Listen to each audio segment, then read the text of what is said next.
All right. Check, check, check.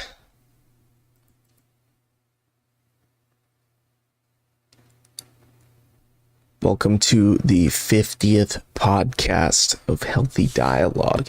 You know, I think for the 25th, we ended up doing a recap of the first 25. I was thinking about doing that for our 50th podcast today, but instead, I had a topic and an outline that was being generated I would say, over like the past couple weeks. And that's not to say that the amount of effort has increased through each week or through the times that I've contributed to it. I've been meaning to get around to this particular topic.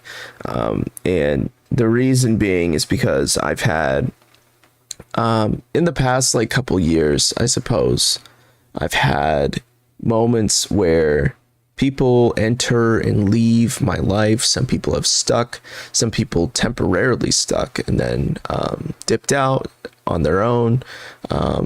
Sometimes I just need to break things off at any point in time. And so, yeah, it brought me to the question of who was worth my time and like why I continue to stick around the people that I do. So the podcast for today is mostly going to be about me explaining my mindset about the people that I interact with and why I hang out with them. And I guess I'm taking the audience for a journey on this one. Most of the people referenced probably well, yeah, I think most of the people that I will reference that I actually have notes for, but I was thinking of people that were outside of my notes too. Most of the people that I'll be like in reference to will be people from the Discord community, and most of those people in there are some of my closest friends. I interact with almost all of them. There's some that have found their way into the Discord community without my influence, which is incredible. Unfortunately, I can't speak on that behalf though, so it's nice to see that they're here. It's just I haven't had that opportunity to make conversation with them. So as I said, today's gonna be like a knowing who is worth your time, but a lot of the influence that will probably come through with my interactions that I'm speaking on behalf of is appreciation. So I think in the end, I'll have a more appreciative mindset despite the people who have come and gone in my life. But I guess for like a quick update on how my life has been going recently, I've been doing like this boot camp, as I think I've mentioned before, but this week has been great. Like it's been a recap time where I've been able to focus on like a project in the future, but also allowing myself to revisit material throughout like the course so far. So I've been in a great mental mindset for getting that done. I've also done some weight tracking. So I've been recording stuff down, recording calories, recording how much I work out and what I should be expecting for the next few days. So I think in total, I've actually, at least for this week, I've stayed pretty normal in terms of like weight loss and weight gain. So at the same weight, calorie speaking, like I'm doing fine. I haven't been able to predict how well like gaining muscle has been. So even though I am weightlifting in pretty heavy weights, to some extent, I'd probably say around like 70%, 70 to 80% of my maximum weight capacity is the kinds of sets that I'm pulling off with the weight that I'm doing. So yeah, this week has been great, building new habits, feeling focused and refreshed.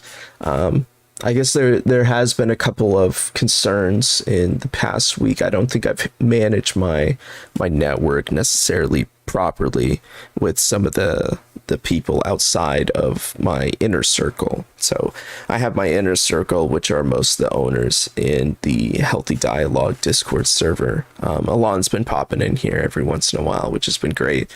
I think him and I and the rest of the guys are pretty good at communicating and have done like a pretty good job of communication this week.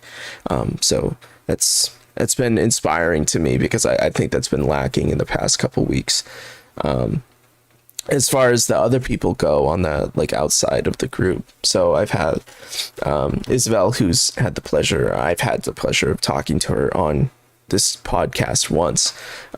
She's probably the most active, along with Alon, in the Discord community. So I don't feel like I've done that great with my communication with her, and so I've had to take a look at like rebuilding or at least like retaking a look at how I approach my conversations, because I don't feel like I've done a great job at being there for her, and as well as for some of the other people who have recently joined, also people that I play games with almost daily to some extent. But yeah, there's a couple people from that group have made their way over to the Discord community by my own invitation, personalized invitation. And a while back, we used to talk about some pretty deep stuff. Now I don't feel like the deep stuff emerges as much as I'd like to, because, and here's a little self-reflective piece, because I felt like I was contributing to the conversation and providing perspective needed to help them go through like a previous event that they had, I guess, once dealt with.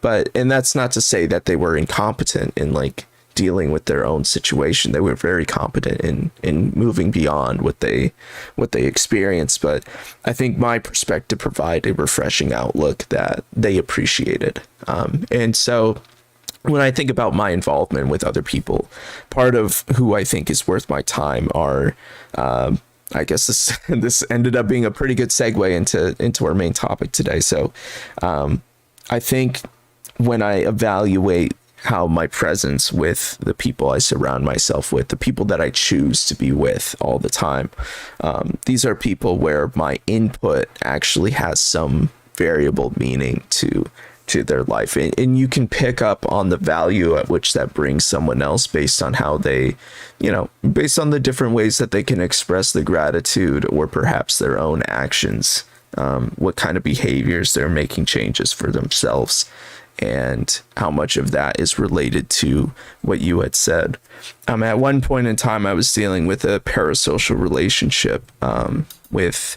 And I can talk about this now because it's been about a year, and that's not to say that I have like actually completely gotten over it, but the way that I interpret how other people provide meaning and value to me is based on the things that I see out of them.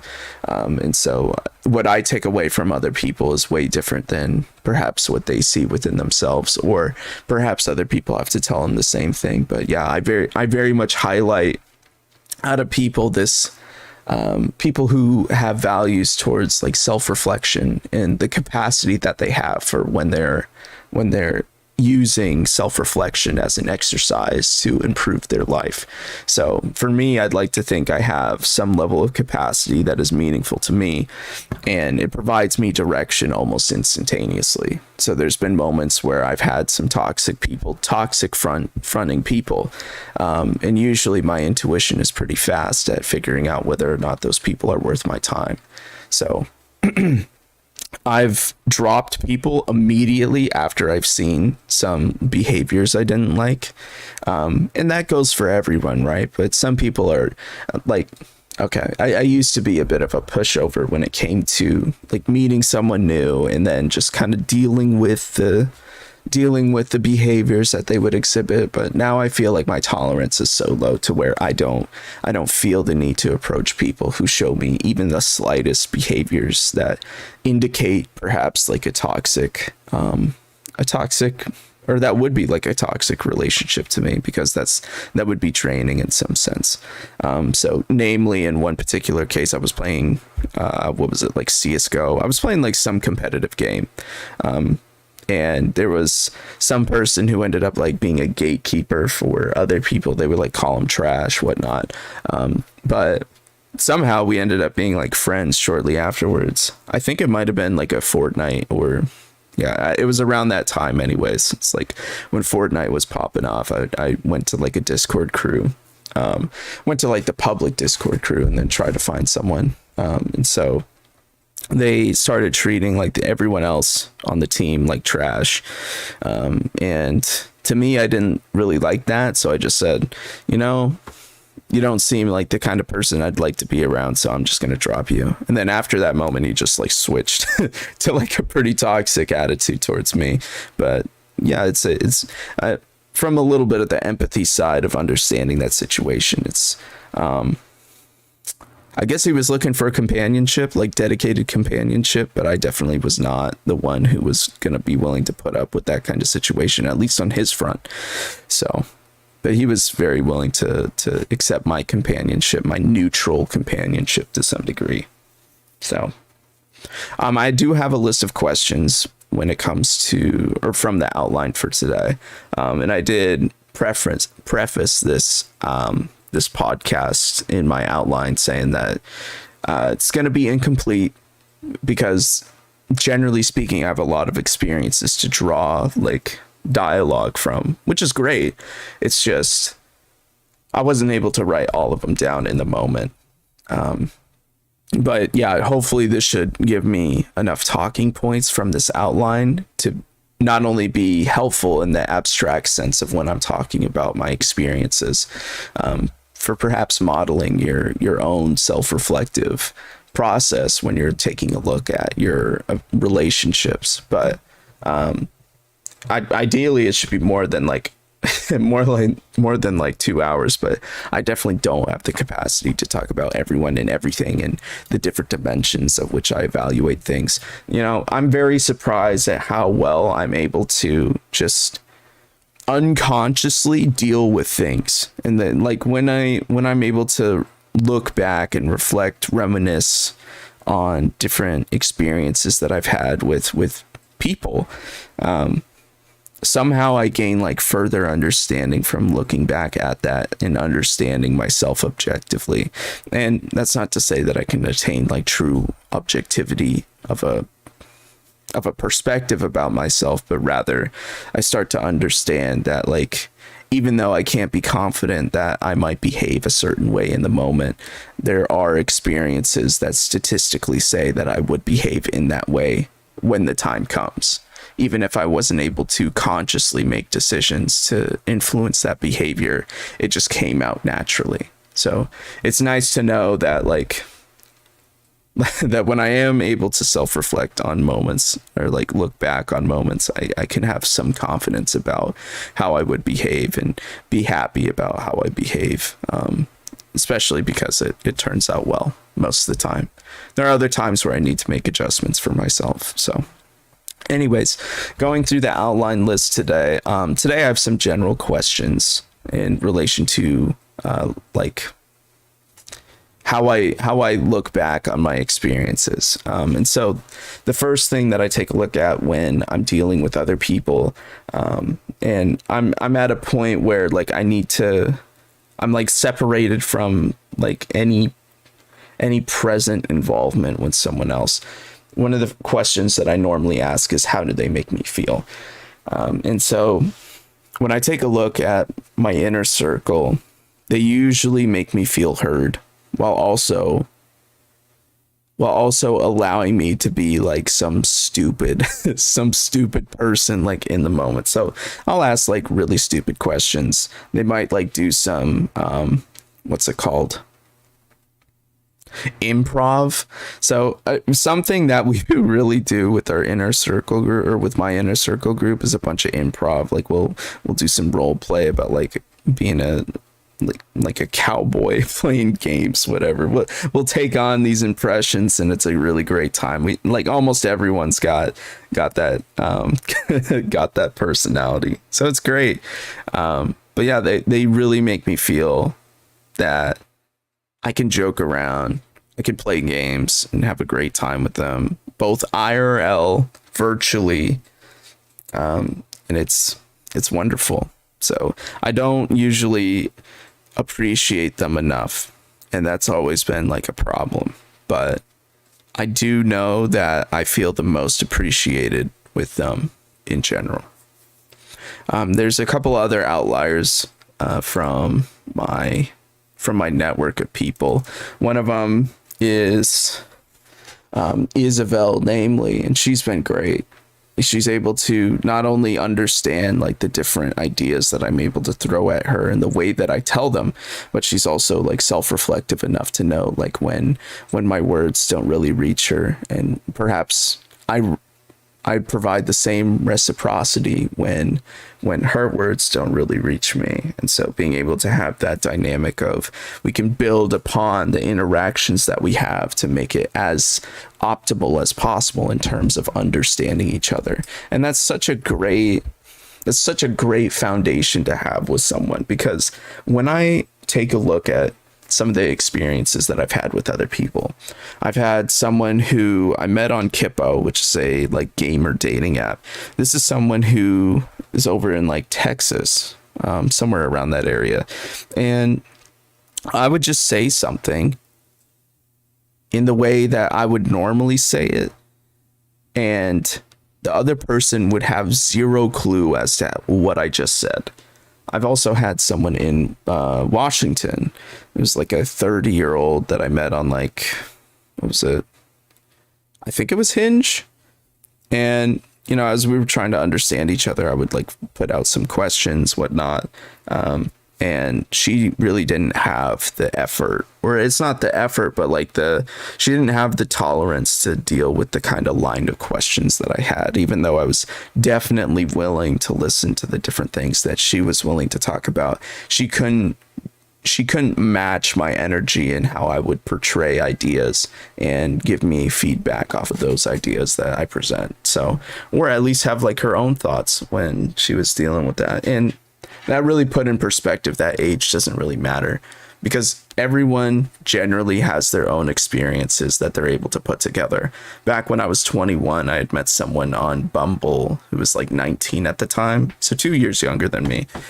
Still someone that I see on Instagram every once in a while. Beautiful gal, but like her capacity at the time was impressive in my eyes. So she was able to, I think, speak on behalf of like depression. So definitely the alignment of mental health was there between me and her. Give me a second. I need to open my door for my cat.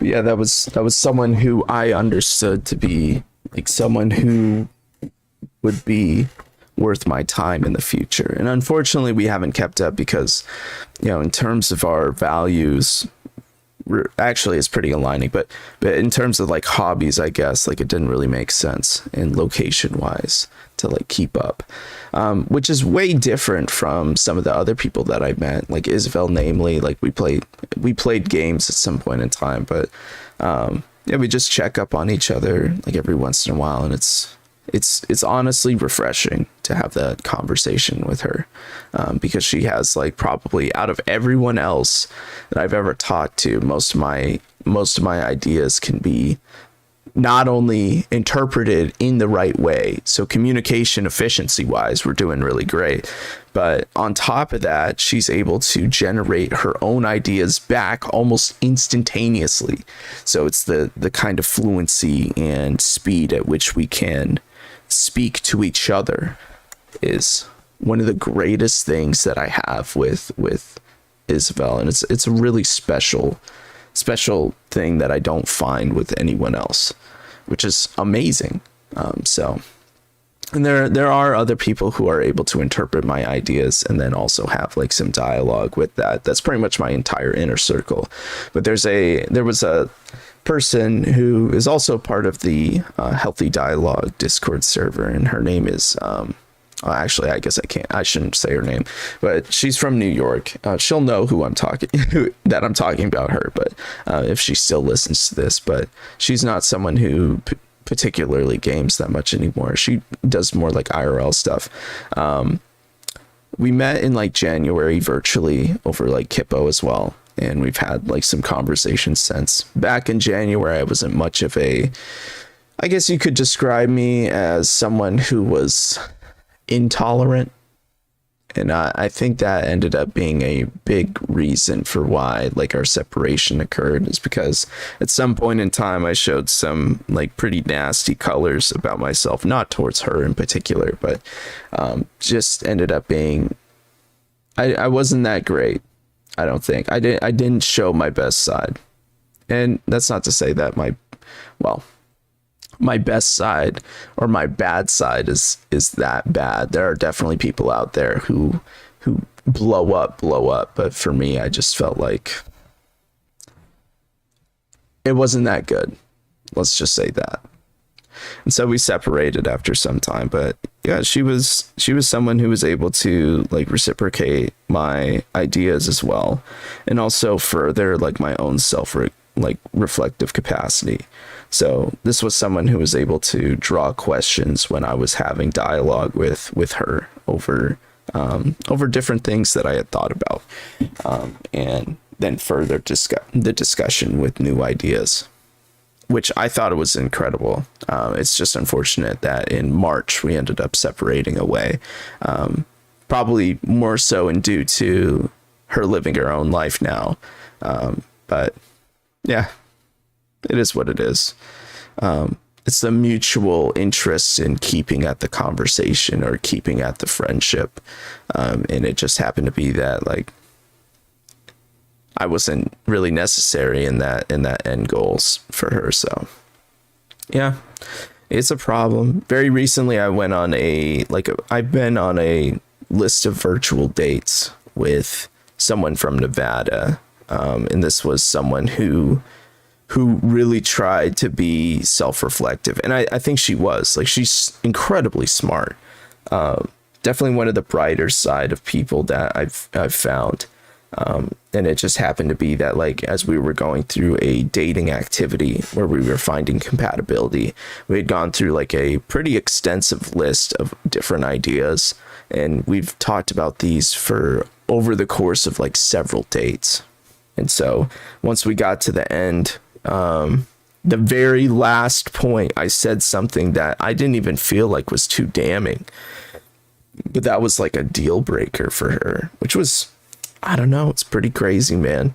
It's like all these people who I want to surround myself with don't see like the same value in sticking around with me.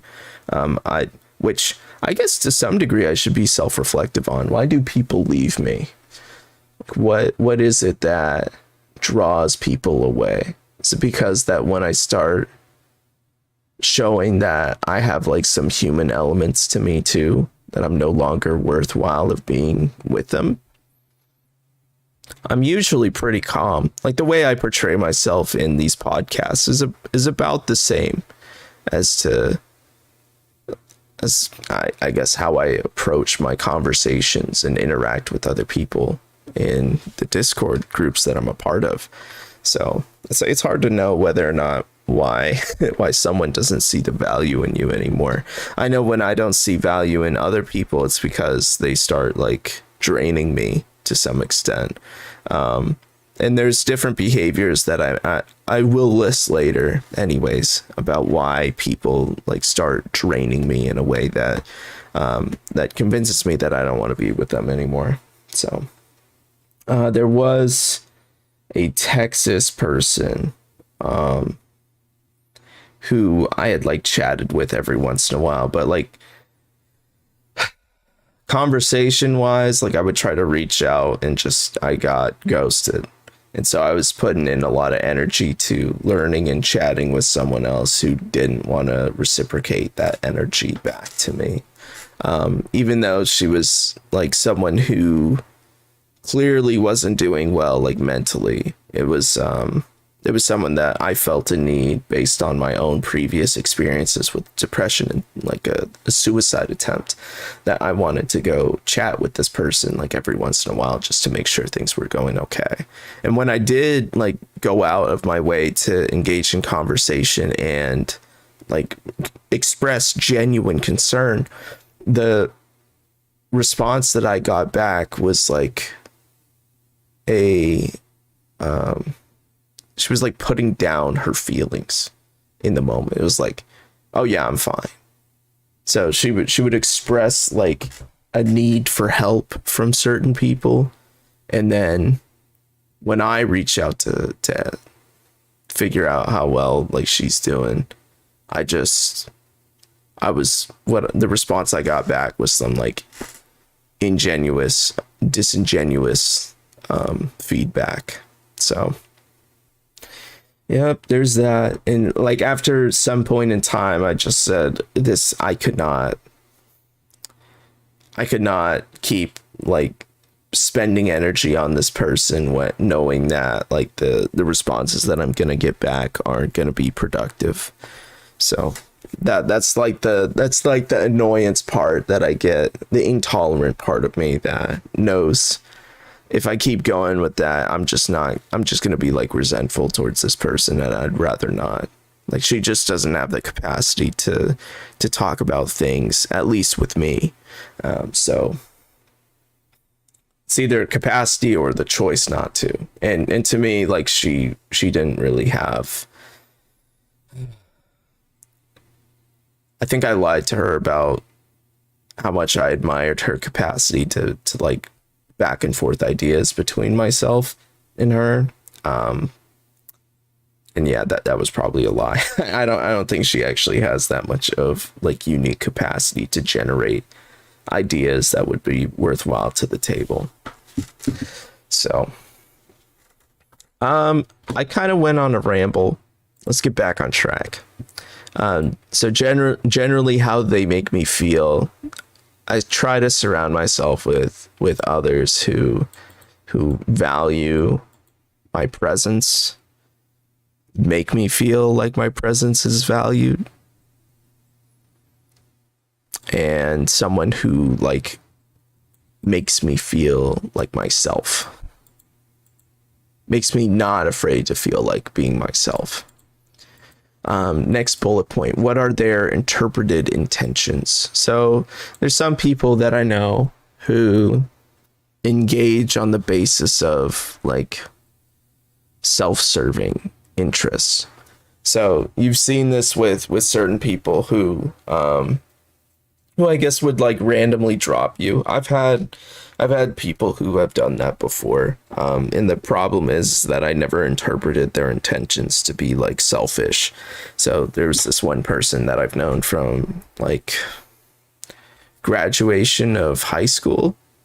So I've been on and off chatting with this person, and it's been pretty clear in recent years that they've had a self-serving attitude when it came to myself as like a friend. So I'm only a companion on her terms. And these are all women. This is such a bad start to the podcast. I do have guys to talk about too. But yeah, for me, it seemed like I was only there because she wanted me to be there at specific times when she needed like to fulfill something, which normally isn't a bad thing, but it came off more as like I wasn't cared for at any time except for in a particular time frame. And then I wasn't interacted with outside of that. Whereas like, I think you should interact on a convenience base, but also be mindful of the other person outside of what is convenient. So I didn't feel like I was being honored outside of convenient, shared, dedicated times, which was a problem in the end. So now I've blocked them on almost everything, because I know if I ever get reached out to again, it's going to follow the same pattern of like, once I've hit a certain threshold of usefulness for this person, then I'm just going to be ghosted again. So,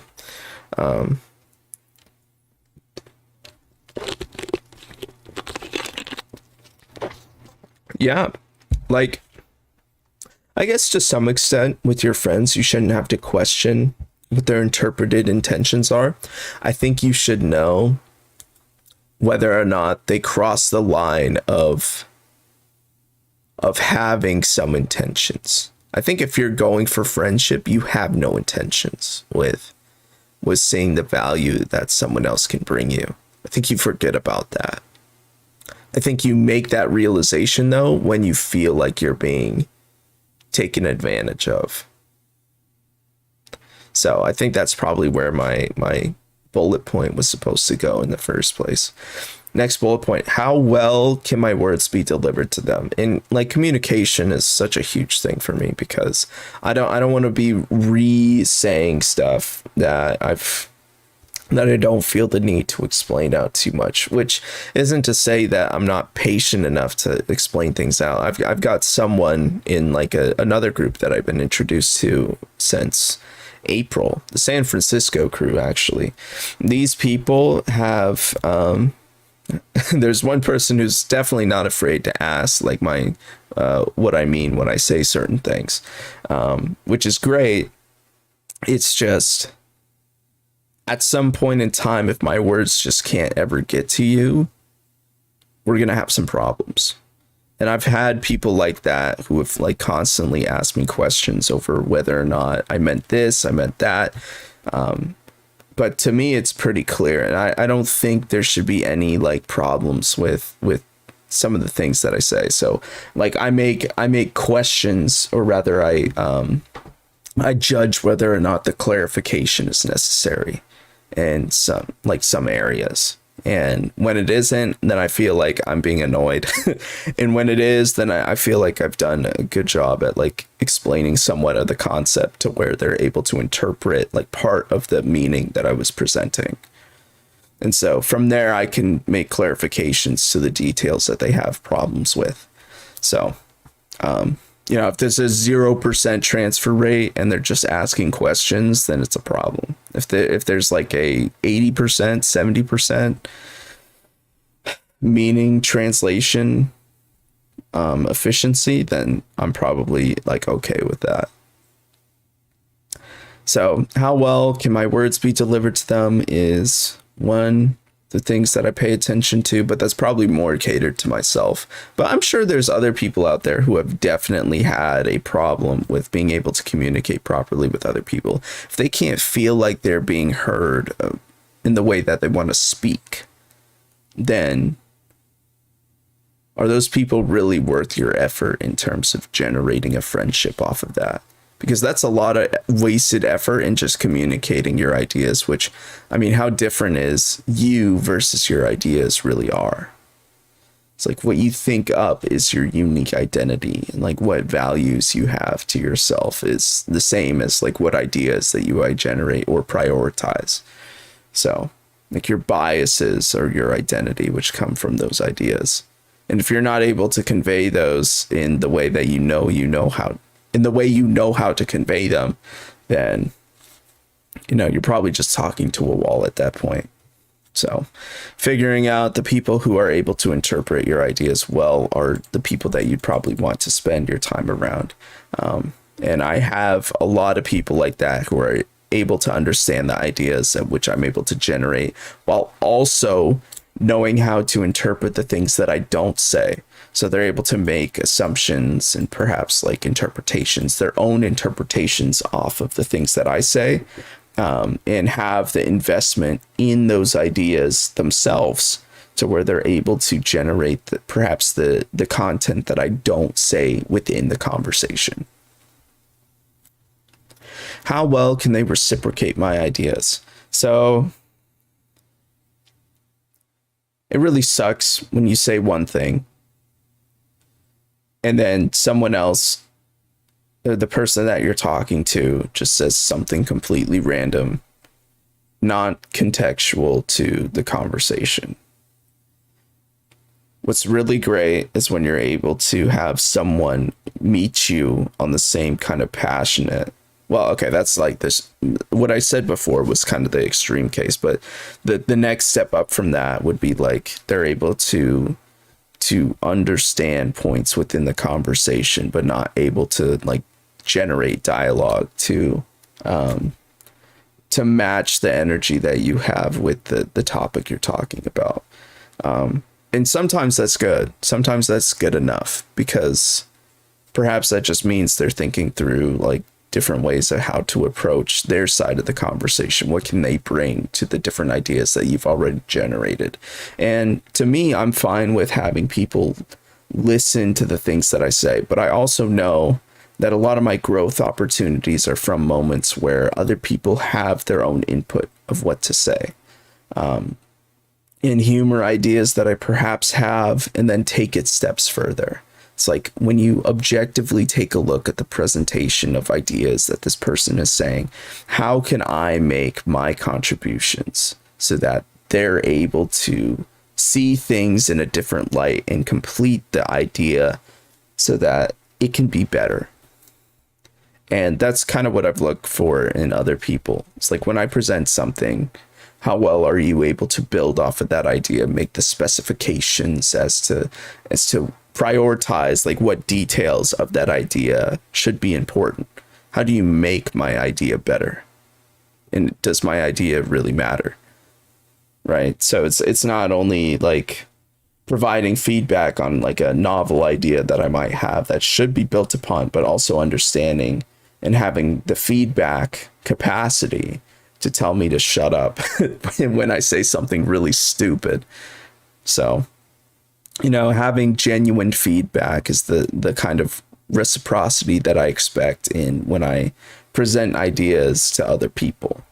It's like being able to give me something meaningful. How well do I reciprocate their ideas? So it's one thing to know that the people around you bring you value, but also for me at the same time, and this is going to be like a pretty self-reflective part that I don't know if a lot of people are able to do, but the inner focus about how you operate as a friend to other people is equally important, at least for me. And I think it should be for everyone else. The value that people can bring you is definitely something to highlight, but you should also be wondering about what kind of value you can bring to other people. And I think once you're able to name that value, then you're able to have some reassurance, security towards how you are valuable to others and how you can enhance and how can you enhance yourself as a friend for others. And that's like, I think that's something that may be a little self-centered in some people's eyes, but I think that is a necessary part as to why you're able to identify moments where your value will be maximized in certain moments. So, for example, I feel like I do have some level of listening skill. Is it the best? I don't think so. But I think a lot of people rely on me as someone who can listen to the different details, pay attention to the other variables that are contextual to the story, highlight different things that other people may not be able to. So I'm able to provide perspective and feedback that are somewhat necessary and critical to perhaps some things that others are worrying about. And that's what I think a lot of my friends use me for. And I don't use in the sense that I'm being taken advantage of. These are people that I'd gladly be willing to provide my identity of different competencies for. So, and I think that just happens to be like one of the different things that I'm able to do. Is logically see through things and pay attention to different details, ask questions that further the ideas of other people, and perhaps even in the worrying, and more so towards like the worrying dimensions of ideas. So like I've been approached on the behalf of like depression or perhaps of like previous events where things haven't been completely thought out by a specific individual. And so when I'm able to make those contributions to that dialogue, when they're presenting their, past worries or present worries, then I can have some relevant input to what they're doing. And it may not communicate 100% of the way at which I'm able to value that idea. Like they may not be completely convinced or understand how the idea that I present is like valuable. or even more accurate, but rather they're able to interpret some piece of that accuracy and that direness that I'm able to present that idea into their own core beliefs about their situation. So if I'm able to provide value to them, then I'm doing my job right. And I think I do. The companionship being one thing, but also in the moments where they need like a specific person to help them through a situation, I can be like a reference point for that. And I'm a reliable resource point for that. So how well can they articulate their thoughts? Am I compatible with their communication styles? So some people actually think about the same things, usually. The way that they present different ideas can be worded out differently with verbiage that perhaps I don't use. But there's also people out there who use the same verbiage as I do in conversation. And so being able to communicate over the same words gives you that communication security to some extent, where if I say one word and I mean it using that one word, other people can relate to that and understand that perhaps some of the communication at what I say is specific, so specific to the way that I say it, that they can gain some confidence at how I interpret or how they interpret the words that I use. There's also different communication styles as well. So there's like nonverbal and verbal. I'm pretty verbal when it comes to like explaining my ideas or how I'm feeling. And I think that gives people a sense of security as well. For me, I'm less emotional to some extent. I think I understand emotion. It's just I'm not very expressive. I think that was the actual distinction that I had in the past. But emotion wise, I can interpret things, but I'm not the best at it. I'm much better at understanding how people communicate, and I can pick apart communication much better than I can emotion.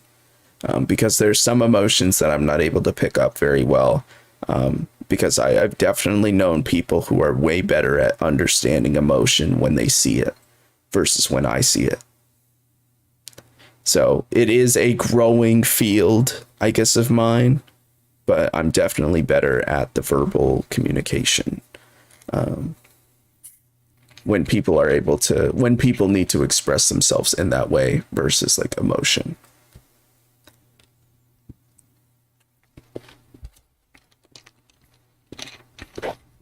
Emotional versus logical. So the recent like virtual dates that I had with the Nevada person was mostly like, this was someone who aspired to be logical, which is great, right? But very core to their identity, they were emotional. So when they were like drawn out and exhausted of their logical capacity, they would resort back to their emotional state. And that, it's rough because I don't want to draw them out to that point ever. Like I'd rather not like draw people out to like their like emotional side or whatnot, perhaps their rooted side, but I just did not have the capacity to deal with their emotional side when logic started going out the window. So I would bring up something logical and it was usually met with emotion. And so people worth my time generally are those who can portray logic for the time being, because that's the best way for me to help them and also like sit through, I guess, planning for the future. So the conversation that I usually have is from a logical point of view. And I have a hard time matching other people emotionally, at least expressively. So.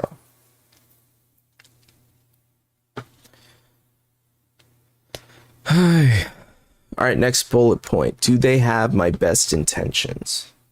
I think, as I said earlier, and I think this was supposed to be like a different point for a reason, but I think what I said earlier was very accurate. It's like your interpretation of their intentions shouldn't actually be anything. Like they should just be there to some extent. And the way that you're able to interpret how that's going is, do they continually choose you, and do you continually choose them for like companionship, which is great.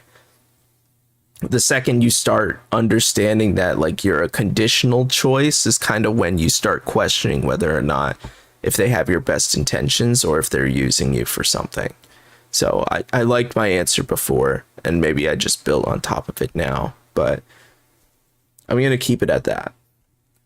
Am I as much of a choice to them as they are to me? So I guess this is pretty much what I just said. It's like, I'm in the belief when you're with your friends that it's all about who you choose to spend your time with. You have a plate of time, or rather you have a time frame at which you're able to dedicate time to certain people, and you can safely exit or transfer time between one and another person in a good way. There are times where you're able to make that dedication, and then also make the other person feel who you are perhaps leaving for someone else still valued in the moment. There are definitely ways that you can make them feel not valued after you've departed, but generally speaking, almost everyone that I've interacted with to some extent, or at least now, like the certain group of people, which is my inner group. I got Isabel, I've got like a league crew, the San Francisco crew that I've been with. These are all people who I continually choose to spend time with, and they're people that I prioritize my time for. So,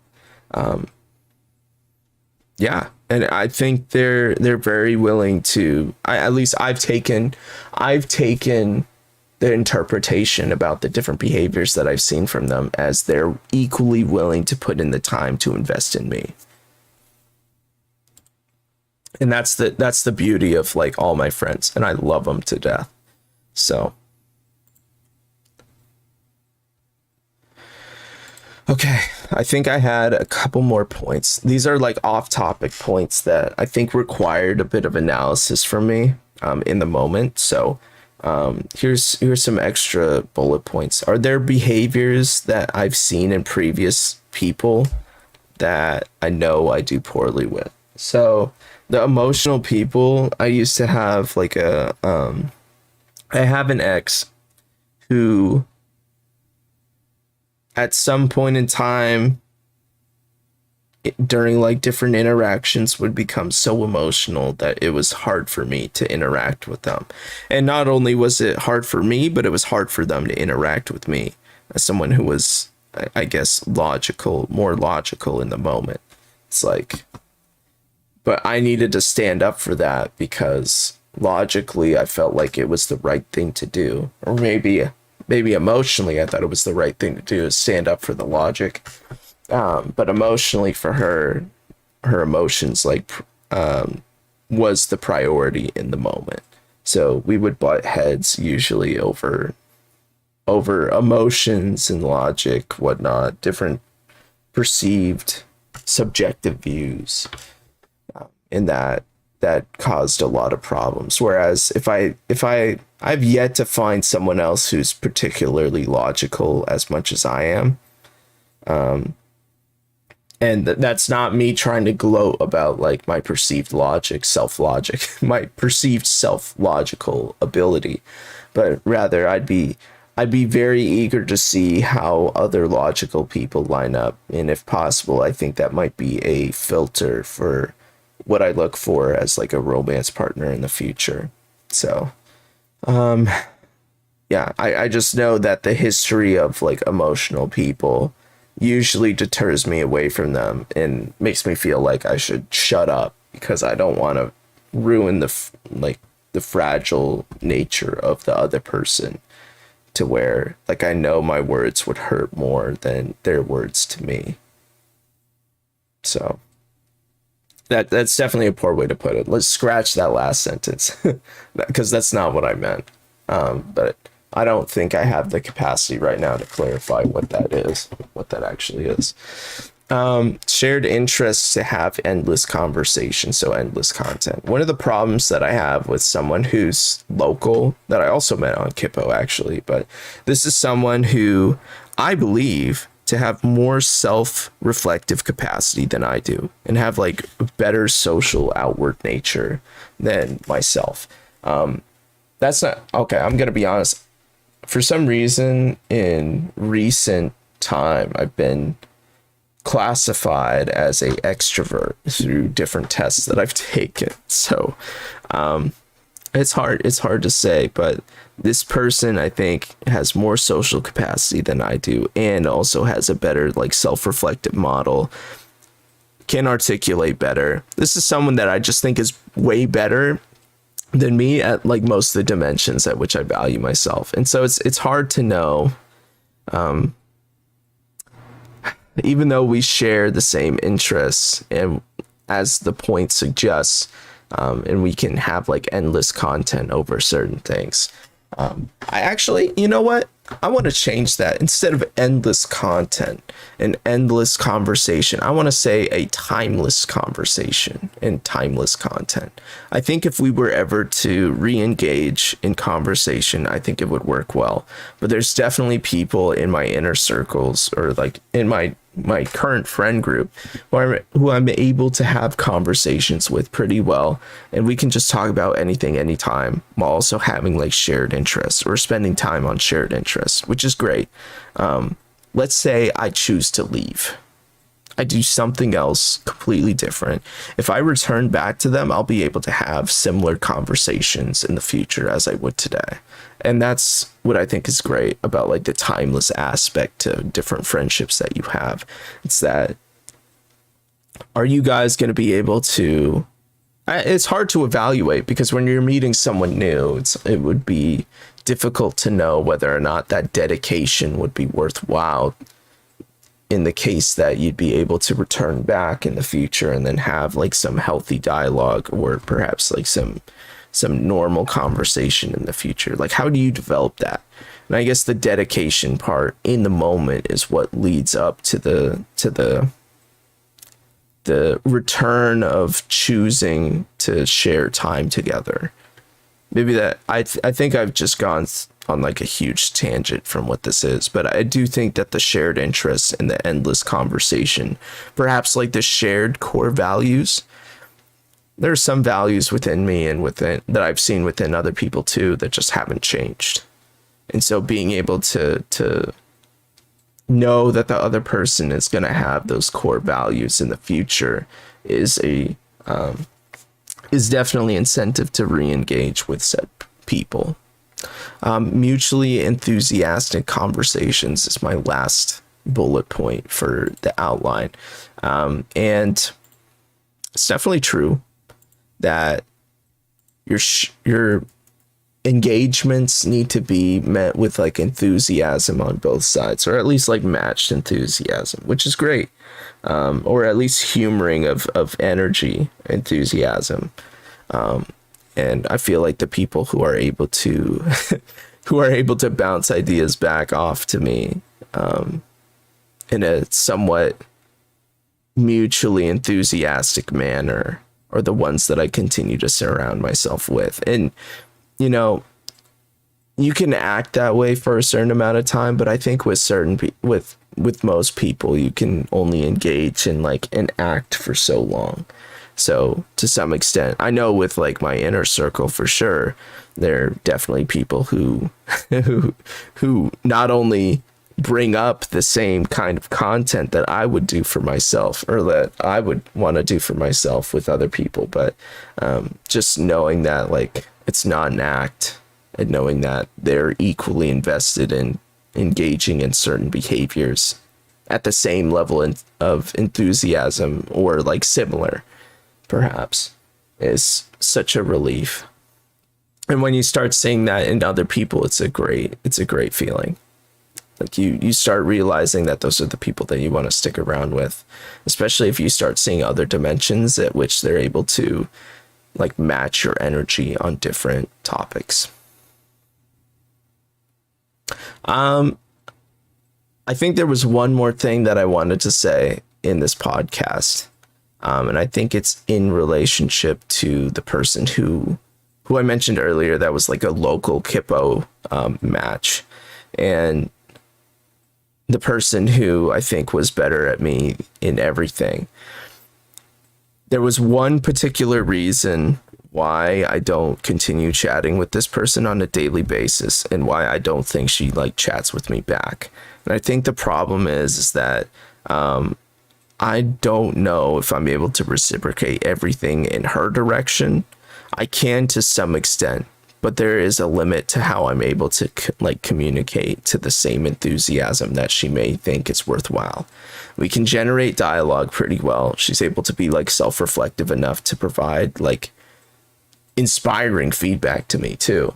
It's just the problem is I don't feel like I'm myself when I'm with her. And that's like the most horrific part of it all. Like, this is someone I admire, I inspire to be to someday. I'd want to have the kind of capacity that she does in the things, because they're the same things that I value. It's just, I just happen to fall short and can't help but feel like I'm doing my best, or like I feel invalidated as a person when I'm chatting with her over certain things. Like I don't feel unique, and that's more of an internal problem than it is like her problem, which I think has been the root cause of the I guess the lacking development of the friendship, because she is someone who is unique, interesting, ambitious, completely brilliant. This man,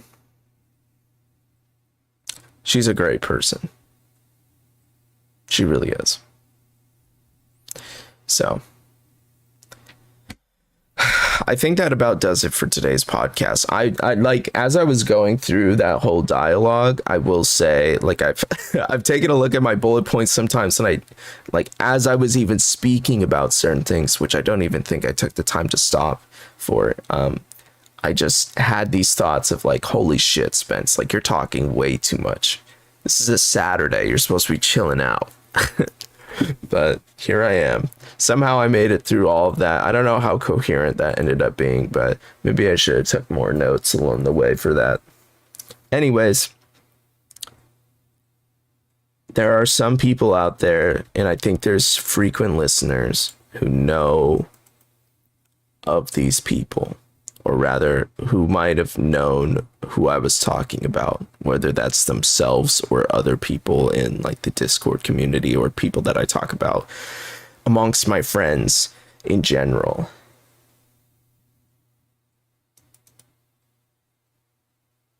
And to some extent, this podcast was for you guys, because I really appreciate everyone who interacts with me.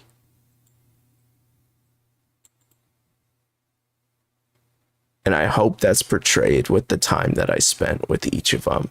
We're spent like generating conversation for each of them. And I hope I can still be a valuable person to them as we move through the future.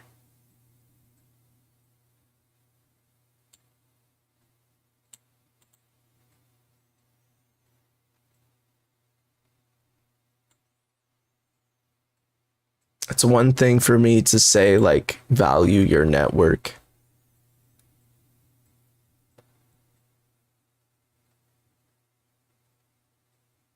But I can't be confident in knowing that that's what I do all the time.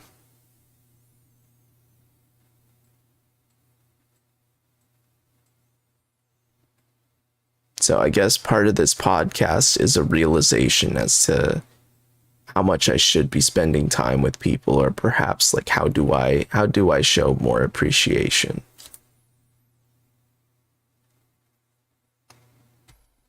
So anyways, I'm gonna call it there. I know today was Saturday, and yeah, I think I talked like last week that I won't be able to do tomorrow, which I still won't be able to do. But that does mean that I need to do a catch up podcast, because this was supposed to be the catch up podcast from 2 weeks ago. So we'll probably have another one during the week, and I'm confident enough that I'll be able to generate something in the next like couple days. So yeah, I don't know if it'll be as deep as this one though. So we'll actually, you know what Alon told me? Alon said that he wanted to do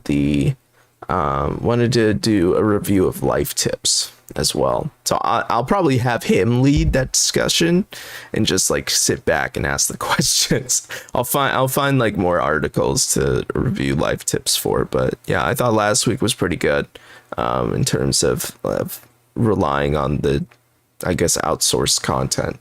But Alon wanted to be there for that. So I'll have to make sure that we coordinate a time for during the week, because both of us will actually be in Vegas next week. So next Sunday, we won't have a podcast either, which we'll have to make up at some point in time, probably the week afterwards. But yeah, hopefully we should be generating like once every week. I'm doing great at work. I'm feeling good, and I'd like to be generating more content for you guys when I can. So thank you guys for listening. I'll see you guys sometime in next week. If you haven't already, joined the Discord. Like it's free. You just be there. Sometimes we have conversations. Sometimes I bleed some of my different ideas into the hideout every once in a while. So it'd be nice to have some people show up for that. And like, I'd love to hear your input, or at least use it as a resource. Utilize it as a resource for I guess modeling what kind of ideas that you have for yourself, and question the different things that you value. So yeah, feel free to join. It is free. I appreciate everyone who listens anyways. Yeah, and I'll see you guys